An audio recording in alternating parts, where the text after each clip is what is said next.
शुक्राचार्य आदि ग्रंथों में कहा गया है, जिस किसी को आप शास्त्र नहीं दो, जहाँ कहीं भी आप मत रखो, उसके योग्य साधन सामग्री क्या है उसके बारे में सोच विचार करो। प्रतिष्ठित हो जाते हैं बिंब, उनके साथ व्यवहार जैसा किया जाता है वैसा आज जिनवानी के प्रति होता हो तो हमें बता देना। यदि नहीं होता है तो आपका विवेक ठिकाने पर नहीं है, शुद्ध होता है। यदि आपको इसके बारे में गहराई लेना है तो वो कहते हैं उस प्रकार के पत्रों में रखते थे, वो भोज पत्र भी होता है और ताड़ पत्र भी होता है। पहले कागज में ये नहीं रखे जाते थे और बड़े बड़े सेठ साहूकार के माध्यम से एक एक प्रति का लेखन करके और उसको रखा जाता था। धवला का इतिहास पढ़ो तो मालूम पड़ेगा किस स्थिति में वहाँ से दक्षिण से यात्रा करते हुए यहाँ पर आया। विद्वान है इसका अवलोकन कर सके। टोडरमल जी के ज़माने में वो वहाँ से नहीं आए थे, यहाँ पर केवल गोमट सार ही कर्म सिद्धांत का प्रयोग करने वाला ग्रंथ था। बाद में ये मालूम पड़ा कि ये धवला, जय धवला, महाबंध आदि आदि ग्रंथ भी है। उसका जब प्रकाशन होने की बात हो गए, कई लोगों ने कहा मना किया, आज तक इस प्रकार का कार्य हुआ नहीं और यह अशुद्धि के साथ करना ठीक नहीं है। एक मत के अनुसार दूसरा कहता है इसको फिर देखेंगे कब। ये तो शास्त्र दान तो, उपकरण दान तो गुरु जी जब दीक्षा देते हैं उस समय का है। पहले श्रावकों को तो केवल सुनने के लिए कहा गया है, क्योंकि नेमिचंद सिद्धांत चक्रवर्ती ने जब चामुंड राय राजा थे, सेनापति, उनके लिए बंद कर दिया और दूसरा विषय तो पूछा चामुंड राय ने कि ये क्या है। नहीं, आप लोगों के लिए नहीं, किंतु हम इसी के विषय को प्रकारांतर से आपके सामने रखते हैं। और उस समय उन स्वाध्याय के प्रति रुचि रखने वाले राजा महाराजा सेनापति, उनके लिए उन्होंने कहा ये है गोमट सार, कर्मकांड के ऊपर धवलापन, महाबंध इसके ऊपर ये लिखा है। जीवस्थान के ऊपर जीवकांड का निर्माण किया। त्रिलोक पंडित के स्थान पर त्रिलोक साल की रचना कर दी। और लब्धिसार, क्षपनासार, ये कर्म सिद्धांत के जो कषाय पाउड ग्रंथ हैं उनके ऊपर इनको ये आप पढ़ो। अब आज वो भी पढ़ने की बात नहीं है। द्रव्य संग्रह उसके ऊपर, इन सब के ऊपर एक लिख दिया गया, संतोष हो गया। लेकिन व्यवहार तो जिनवानी के प्रति तो होना चाहिए, वैसा ही होना चाहिए। तो क्या करें हम? तो हाँ, योग्य रखो। जब तक आप उस वस्तु को जो बहुत मौलिक और सिरोधार्य मान रहे हो तो उसके प्रति आज की वस्तु रखने योग्य है क्या नहीं, इसके बारे में सोचो। प्रत्येक वस्त्र केमिकल और मटन तेलों के माध्यम से बन रहे हैं। आप ही सोचो क्या हो रहा है। भगवान श्री जी प्रतिष्ठित होते हैं, हाथ नहीं लगा सकते जब तक आप शुद्ध वस्त्र नहीं पहने, स्नान आदि से निवृत्त ना हो। तो ऐसे वस्त्रों को पहनना तो दूर रहा और आज हमने देखा रहा नहीं गया और कहा केवल दान देने का अर्थ ये नहीं, दाता को किसको मैं दे रहा हूँ ये भी सोचना पड़ेगा। ये नहीं हो रहा है तो हम इसको शास्त्र दान कैसे कहेंगे बताओ? नहीं कहा जा सकता। इसलिए इसके प्रति बहुमान रखिए, सिर पर रखिए और अच्छे वस्तुओं से उनके आचार आदि का निर्माण करिए। आज यदि नहीं कर पा रहे हैं तो हम कैसे कहें कि आप उसके प्रति भक्ति है, स्तुति के योग्य है, श्रवण करने के योग्य है? कैसे कहेंगे? हम तो इतना कह सकते हैं, आपके लिए कटु शब्द लग सकते हैं, लेकिन आपका पेट बिगड़ गया है तो कड़ी औषधि ही दी जाएगी। इतना ही पर्याप्त समझता हूँ। आप लोगों ने बड़े साहस के साथ सुना। कम से कम जहाँ कहीं से आए वहाँ पर भी कह देना कि अच्छे वस्त्रों में तो कम से कम बहुमान के साथ इनको, हाँ वो इसी के लिए कई व्यक्तियों ने परिश्रम करके हाथ से बना करके और शुद्ध वस्त्रों के निर्माण कर रहे हैं। श्री जी को छुओ तो उस वस्त्र से उनको प्रक्षालन नहीं करो जो कि बाजार से आया है। हम रेशम से तो परहेज रख सकते हैं, तो आज साक्षात वह संगी पंचेंद्र का जो मटर फैलो, तो उसको क्या कर रहे हो आप? उसके प्रति घृणा है, चर्बी है वो, फिर क्या? इसीलिए कम से कम आस्था के विषय को आस्था की दृष्टि से ही देखना चाहिए। और श्री जी के ऊपर जो प्रक्षालन होता है तो उसके लिए भी ऐसे ही वस्त्रों का आप उपयोग करो। जनवाने के लिए भी ऐसे ही करो और उसके छापने की प्रक्रिया को भी जाकर के देख कर के आओ। कोई मानने के लिए तैयार नहीं है। और खूब वहाँ मैं उदाहरण दे रहा था, मैं मूलाचार्य में कहा, जिस किसी को जिनवानी को श्रवण नहीं कराओ, जबरदस्ती आज शास्त्रों का व्यवहार कैसा हो रहा है आप देख लीजिए। आगे मैं कुछ कहना नहीं चाहता। विवेकशील कोई व्यक्ति है इसके बारे में चिंतन करना चाहिए।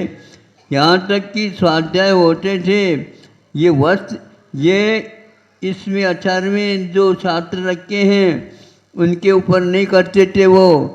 आज भी हमें याद है 4-5 अजमेर में गादी बैठ करके करता था, लेकिन वहाँ इन वस्त्रों से नहीं, अलग ही रखते थे और सावधान, उसको छूटे नहीं थे। जिस किसी को मान लो शोर सूतक लग गया, वो स्वाध्याय वहाँ पर सुन सकता है, कर नहीं सकता, ऐसा होता था। किंतु आज ऐसा नहीं। पानी भी कैसा लाना। आज वहाँ बरसाती पानी का तो उपयोग कर सकते हैं, लेकिन नल के द्वारा जो किए हुए पानी है वो भगवान के लिए कैसे उपयोग कर सकते हैं आप बताओ? तो नहीं हो सकता है। तो आप ऐसे भगवान की मात्रा भी न बढ़ाओ जिसके द्वारा प्रक्षालन पूजन ही न कर सके हम। हाँ, इसलिए दोनों दिशा में आज बहुत असावधानी हो रही है, अविवेकपूर्ण कार्य हो रही है, वो ठीक नहीं है। ऐसा यदि आप लोग संकल्प ले लेंगे तो ये अवश्य ही 1 महीने के भीतर हम इसी प्रकार के वस्त्र का और पानी का इत्यादि का निर्वाह करेंगे। हो सकता आज सबसे ज़्यादा समस्या है बड़े बड़े महानगरों में, किंतु उसका भी हल हो रहा है। मुंबई में, दिल्ली में, कलकत्ता में, मद्रास में रह करके भी श्रावकों का व्रत पल रहे हैं। वहाँ पर भी उन्होंने अपना प्रबंध कर लिया है। और आप लोग तो कहीं भी रह सकते हो, इसलिए थोड़ी सी आपको गर्मी तो लगेगी, किंतु मैं इसके लिए पथ्य मानता हूँ और इसका आप अनुकरण करेंगे। एक के 10 व्यक्तियों को सुनने में आएगा, 10 व्यक्तियों से 100 को मिलने आएगा, हजारों व्यक्ति एक हफ्ते में इससे अवगत हो सकते हैं और वो अपने संकल्प को पूर्ण कर सकते हैं। जिनवाणी के प्रति गौरवपूर्ण व्यवहार रखो। यदि और आ जाते हैं, शांति के साथ बैठ कर के कुछ बातें और सुना सकते हैं। अहिंसा परमो धर्म। आप लोग जानते हैं, फिर भी आपके सामने यह विषय रख रहा हूँ। रख लें? अच्छा, जानते तो है ही आप, फिर भी रखने योग्य है। साक्षात प्रभु नहीं है। रिद्धिधारी मुनि महाराज आज नहीं मिल रहे हैं, फिर भी परंपरागत जो जिनवाणी हमें उपलब्ध होती है, उसके आधार पर बड़े बड़े आचार्यों ने आज तक काम किए हैं। मोक्ष मार्ग देखने को नहीं उपलब्ध होता। जैसे आप लोग गाड़ी घोड़े के द्वारा आ जाते हैं तो रास्ता तो दिखता है, किंतु आज मोक्ष मार्ग क्या है यदि कोई पूछता है तो क्या बताएं भैया? बड़ा विचित्र प्रश्न है, लेकिन इसका उत्तर भी ऐसा ही है। ये देखने योग्य नहीं, यदि दिखाने योग्य नहीं, देखना चाहें तो श्रद्धा की आँखों से दिख सकता है। इसके आगे हम कुछ भी नहीं कर सकते। थोड़े से आप लोगों को याद दिलवा दूं।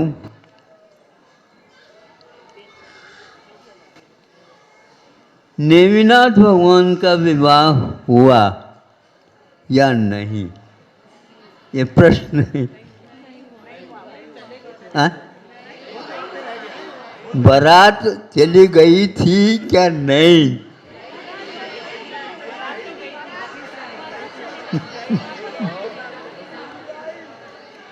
हम तो इससे अनभिज्ञ है, आप लोग जानकार हो, उत्तर दो ना जल्दी। अब पूछना ये होता है, यदि नेमिनाथ को पूछा जाए, आप जानते नहीं थे, मति ज्ञान था, श्रुत ज्ञान था, अवधि ज्ञान भी था, प्रत्यक्ष ज्ञान था, तो ये शादी होने वाली नहीं है ऐसा आप कह देते, इतने परेशान क्यों हो गए? बोलो। अवधि ज्ञान, मनोफरी ज्ञान और मति ज्ञान या श्रुत ज्ञान, ज्ञान होते हुए भी महापुरुष इनका उपयोग करने से पहले सोचते हैं यह हमारा विषय है क्या नहीं। यदि है तो सब लोगों को बता देना चाहिए हमारी यह शादी होने वाली। किसी को कहा नहीं, किसी ने कहा नहीं, बाराती लोग शामिल हो गए। अब राजकुमारी है, राजुल, हाँ, तो उसको पूछा गया, जहाँ ये चले जाएंगे हम जाएंगे, यदि मंडप में चले जाएंगे तो हम भी इनके साथ हो जाएंगे, नहीं है तो ये शिखर चढ़ेंगे, हम भी पीछे पीछे हो जाएंगे। रास्ता कौन सा? जो सामने वाला का होगा वही हमारा होगा। इसके बारे में सोचता हूँ वह क्यों नहीं हुआ। कई लोग कहते हैं महाराज ये बताओ ऐसा क्या व्यवधान आया और मूर्धन्य ज्योतिषाचार्यों के द्वारा, सुन रहे हैं आप लोग? हाँ, मूर्धन्य ज्योतिषाचार्यों के द्वारा नक्षत्रों का ज्ञान, मुहूर्त निकालने में कोई आवश्यकता नहीं, दोनों तरफ से ये सब जान करके तय कर लिया गया है कि बढ़िया मुहूर्त तो सोधा हुआ है और इसमें कोई बाधा नहीं आएगी। अब बोलो, बारात ही बीच में रह गई, इससे व्यवधान बड़ा कौन सा हो सकता है? अब बताओ, हर बात को कहना नहीं चाहिए, फिर भी आप लोग आग्रह करते हैं, तो हम आपसे पूछते हैं, आप लोगों को उस समय ज्ञान हो गया होगा कि श्रावण में शादी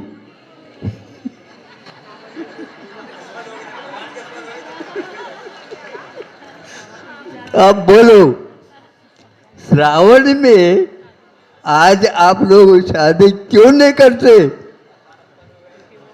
हमें अपने राजुल को सुरक्षित रखना है।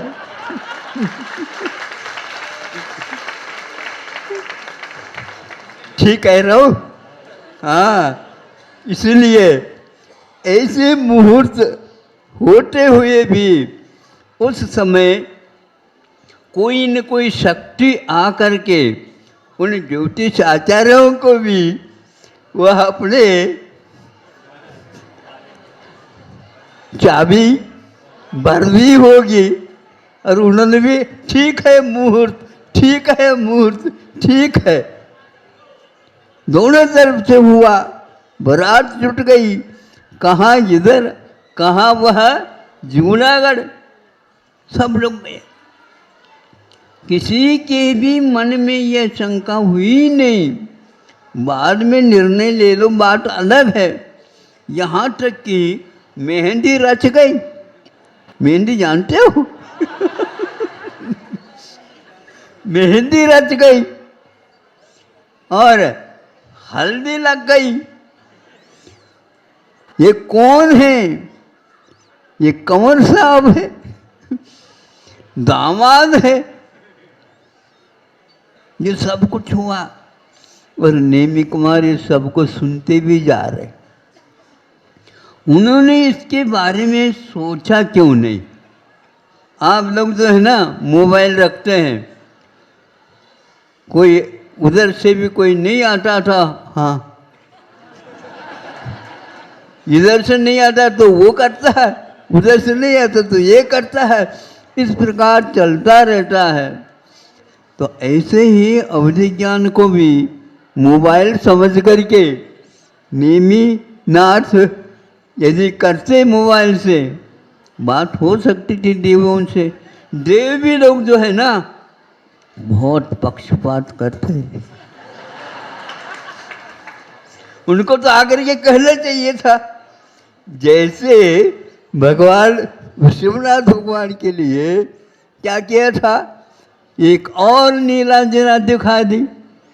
नीलांजना एक नहीं दो निकाल दी और उनको घर से बाहर जाने के लिए संकेत दे दिया, लेकिन बहुत डरते हुए किया था उन्होंने। नृसिंहनाथ भगवान को बुरा नहीं लगा, ये तो बिल्कुल ठीक है, ये तो मुहूर्त यही है बाहर निकलने का, निकल गए।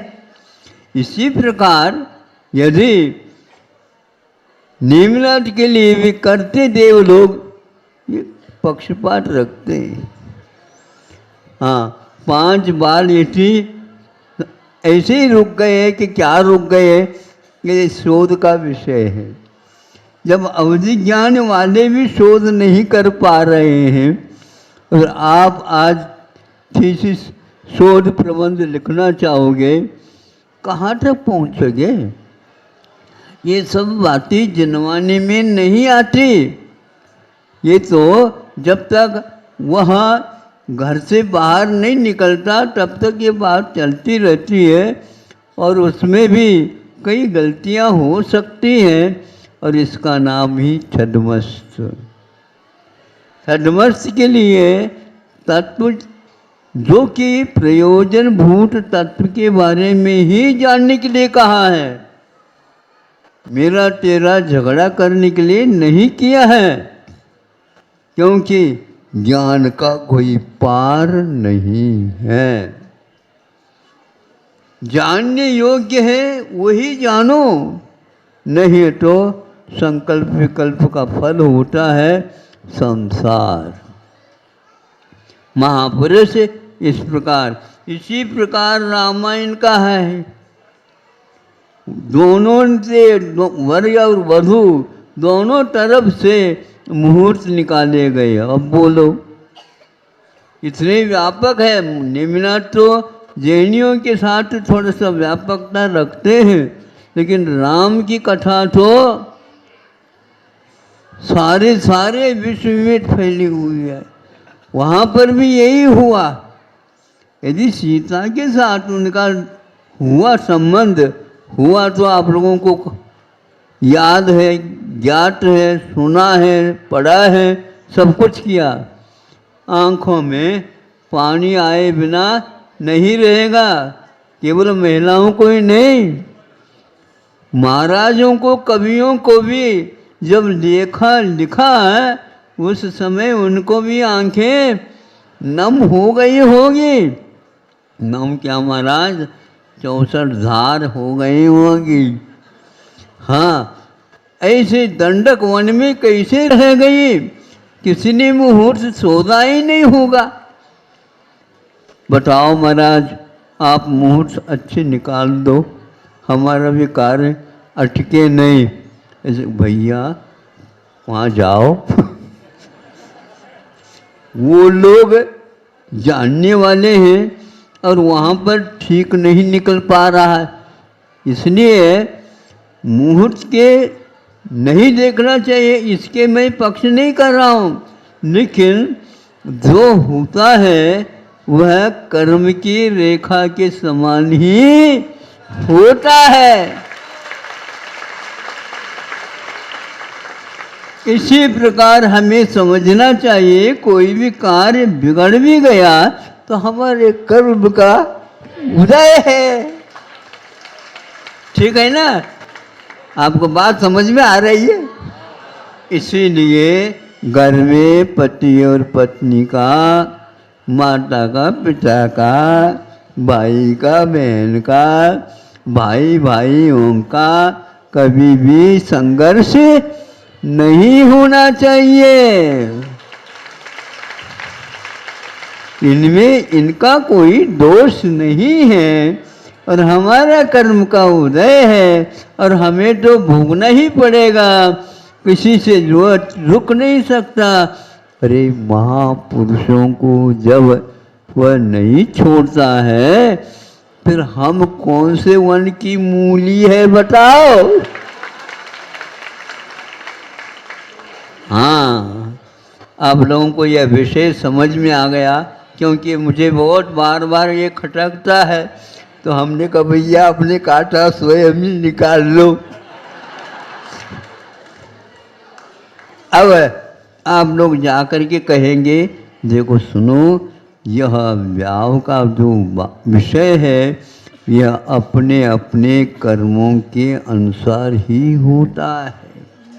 हाँ, इसमें आप कैसे भी मुहूर्त निकालो, मुहूर्त निकालने के उपरांत शादी हो भी जाए तो भी वही जो होगा फल कर्म के अनुसार होगा।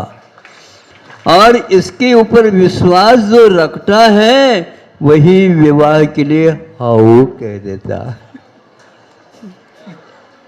यदि यह जिम्मेदारी लेने की क्षमता नहीं है, किसी को बाध्य नहीं करो। क्या समझे? आपके कहने से तो हम तो फंस गए। कभी कभी आपस में थोड़ा सा संघर्ष हो जाता है तो आ करके कहते, पति पत्नी दोनों आ गए, नमस्ते महाराज आशीर्वाद दे दो। क्यों, क्या बात हो गई? क्या क्या बात हो, आप तो समझते हैं ही नहीं। आपको तो ज्ञात है ही ना, आपको ज्ञात कराने से क्या मतलब? नहीं, फिर भी कुछ हमें कह दो ताकि थोड़ा सा हल्का हो जाए। ऐसे कहते, महाराज 40 वर्ष हो गए, आगे कहूँ? 40 वर्ष हो गए झेलते हुए।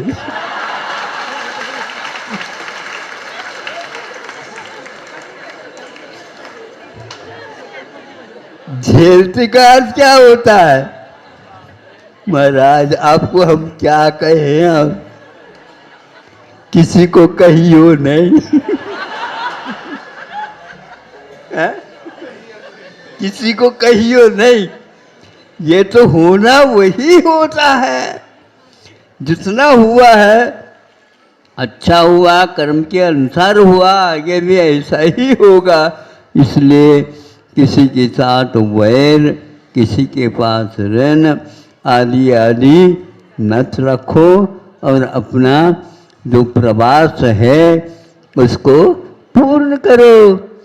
कभी भी दुख में और सुख में जनवानी कहती है, बेटा तुम रो नहीं और हंसो नहीं।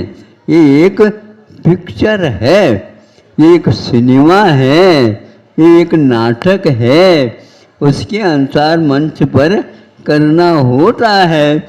भले ही कोई आंसू नहीं पहुंचने वाला है तो स्वयं ही नहीं समझे, स्वयं ही करो। और दूसरे को करते समय दूसरे के सामने हाथ रखो, वो देख न सके, क्योंकि सबका यही पुराण है। इस प्रकार अपने कर्मों को भोगने के लिए यहाँ पर आए हैं तो अपना धर्म का भी अनुपालन करो। और याद रखो, बड़े बड़े महापुरुष कदम उठाए तो वह कभी पीछे नहीं लेते हैं, उन्हीं के वंशज हो आप।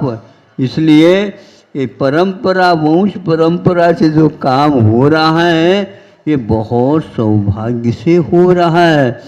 4 पुरुषार्थों का विवेचन आप लोगों के लिए किया गया है, उसके अनुसार चलोगे निश्चित रूप से भविष्य भी सुंदर ही रहेगा, उज्ज्वल रहेगा। और किसी से कुछ मांगो नहीं, प्रभु से यदि मांग सकते हो तो हम और कुछ नहीं चाहते हैं, केवल आपका समागम हमें आगे भी मिलता रहे।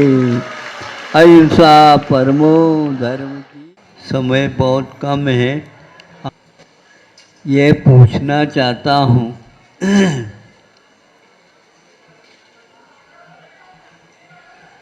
जब बहुत बड़ी पीस को ऊपर ले जाना है तो ये बहुत सारे देवालय बने हुए हैं, बड़ी बड़ी शिखर के ऊपर उसके अंतिम छोर में कलशादिक का आरोहण कराया गया है। इतने ऊंचे तक वे कैसे पहुँचे, ये एक विषय हमारे सामने आ जाता है। उस समय में भी बुद्धि चलती थी और इस समय में भी बुद्धि चलती है। भले ये मालूम नहीं पड़ रहा है कि उसके पास पैर कहाँ है। बुद्धि के पास पैर चाहिए ना, बुद्धि इनकी बहुत अच्छी चलती है। मैं देखता हूँ इनके पास पैर कहाँ है। बुद्धि के लिए, चलने के लिए पैर की आवश्यकता नहीं, किंतु हम संकेत देने की अपेक्षा रखते हैं। उस संकेत से कितने गुणित क्रम से काम होता है हम गुणकार नहीं जानते हैं, किंतु इतना अवश्य है गुणित क्रम में निर्धारित संख्या नहीं होती है। वो किसकी कितनी गुणित है ये तो भगवान जानते हैं। फिर भी मान लो बहुत बड़ी पीस को ऊपर पहुंचाते हैं और आप लोग लोड वगैरह जो चलाते हैं ट्रक वगैरह, उसमें जब कभी भी गड़बड़ियां हो जाती हैं तो उस समय उस जैक के माध्यम से आप उसको थोड़े से ऊपर उठा देते हैं और उस जैक को चलाने वाला अपने हाथ से उसको चाबी जैसे देता रहता है। अब वह ऊपर की ओर अपने आप आसानी से उठती है। अब दिमाग चलाओ यहाँ पर क्या है इसमें, तो वह धीरे धीरे एक एक सूट इस प्रकार ऊपर की ओर जा रही है। अब ऊपर तक पहुंचने के उपरांत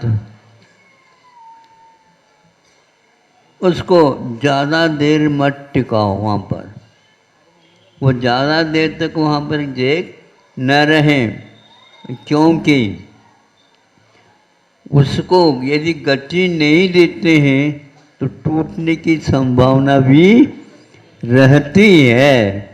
ये उसका दायित्व है और आपका भी दायित्व है। इसके पास क्षमता है, ऐसी क्षमता नहीं है। आप जल्दी जल्दी उसको अब कहते नहीं अब ऊपर मत जाओ, थोड़े से और काम है इसमें। हमने इसको भी एक बार टेस्ट कर लिया। अब नीचे बटन दबा दिया, अब नीचे की ओर आने लगा वो। मैं ये पूछना चाहता हूँ, चढ़ते समय तो कम से कम ज़्यादा शक्ति लगानी होती होगी, नीचे उतरने में शक्ति क्या लगेगी? उतनी ही शक्ति नीचे उतरते समय में भी लगती है और गति में कोई भी फर्क नहीं आती। इसको बोलते हैं दिमाग चलाना। और आप हाथ पैर तो चलाते हो लेकिन आपकी दिमाग नहीं चलती है, इसलिए हमें ऐसा लगता है कि मनुष्य का आकार तो मिल गया लेकिन मनुष्य का एक प्रकार से आचरण अभी नहीं हो रहा है।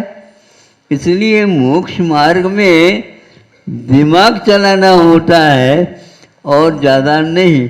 लेकिन ज़्यादा यदि मान लो दिमाग चलने लग जाता है, उसको बटन दबाने की भी आवश्यकता होती है। अब हमें बताओ, हाथ अपने आप तो ताली नहीं बजा सकते, किसने कहा है ताली बजाओ? इसका अर्थ ये है प्रसंग के अनुसार आप विषय को समझ रहे हैं, इसलिए आपने हाथों को संकेत दे दिया। वो संकेत देने वाला कौन है? समय पर बुद्धि है। इसलिए ज्ञान समान न आन बोलते हैं। ज्ञान के समान संसार में और कोई वस्तु नहीं है। लेकिन ध्यान रखो, उसी ज्ञान ने ही हम लोगों को फजीती कर रखी है। अति ज्ञान हो जाता है और अन्यत्र उसका उपयोग किया जाता है, निश्चित रूप से उसमें व्यत्यास, उसमें समस्याएं, उस समय अनेक प्रकार की बातें आएगी। और खर्चना जैसे लगता है वो, लेकिन खर्च फिर्च नहीं है, वो तो समान रूप से आता। नीचे उतरते समय में भी उसको उतना ही श्रम करना पड़ रहा है, ज़्यादा ऊपर चढ़ते समय नहीं, तो उतरते समय में भी वही है। इसी को बोलते हैं संयम। चढ़ते समय ही चाहिए ऐसा नहीं, उतरते समय में भी वही चाल, वही गति और वही श्रम होता है। इसलिए मोक्ष मार्ग में श्रम समान ही रहता है। ज़्यादा करने से फिर चर्या में अनेक प्रकार के व्यवधान आ सकते हैं। यदि आप लोगों को कुछ देखना है, समझना है और सोचना है, फिर बाद में निर्णय लेना है। आप लोग बहुत कुछ चल चुके हो, अब उतरना है या आगे ऊपर चढ़ना है, ये बताना है आप लोगों को। हाँ, अब ध्यान रखो, दुनिया में बहुत सारी चीज़ें होती हैं और वह ऊपर नीचे होती है, किंतु आयु कर्म एक ऐसा है जो एक बार निकल चुका हमारी है। हम थोड़े से और आपको कुछ सहयोग दे सकते हैं। देव महाराज आप ऐसा आशीर्वाद दे दो, मेरी जो है पुनः आयु कुछ काम में आ जाए। अभी क्या सोए थे आप? बोलो, आपका जीवन था, आपका सब कुछ था, किंतु वह विचार की घड़ियाँ होते हुए भी उस समय हम विचार नहीं कर पाए। करते तो हैं लेकिन विपरीत दशा की ओर करते हैं। परिणाम स्वरूप संयम नहीं होने के कारण वह दुखित हो जाता है। आचार्यों ने ये कहा, यहाँ पर दुखित होने की बात ही नहीं है। संयम जहाँ आता है वहाँ पर सुख का साधन होने के कारण दुख तो बहुत पीछे रह गया, जो अज्ञान की परिणति मानी जाती है। इसलिए आप लोग ज्ञान का सदुपयोग करिए। एक तो ज्ञान पंचेंद्रिय संबंधी होता है और एक मानसिक ज्ञान अथवा आत्मिक ज्ञान होता है। वह एक प्रकार से मोक्ष मार्ग में बहुत बड़ा काम करता है। दूसरा एक उदाहरण दे करके आपको यह समझाऊंगा कि यह क्रेन अथवा जैक जो है, इसमें फिर भी आवाज़ होते रहते हैं, तट तट तट तट, इस प्रकार वहाँ पर आवाज़ होती रहती है, क्योंकि उसके लिए नट और बोल्ट और स्क्रू हैं, उसके ऊपर भार पड़ने के कारण ऐसी आवाज़ आती है। अब हम आपसे पूछना चाहते हैं, घड़ी को लेकर के चलिए आप। घड़ी है, उसको देखने के लिए, नापने के लिए और कुछ साधन सामग्री उसमें जोड़ दी गई है। अब हम पूछना चाहते हैं घड़ी को, जैसे क्रेन है वैसे ये है, लेकिन वह यहाँ और आगे का काम बता रहा है।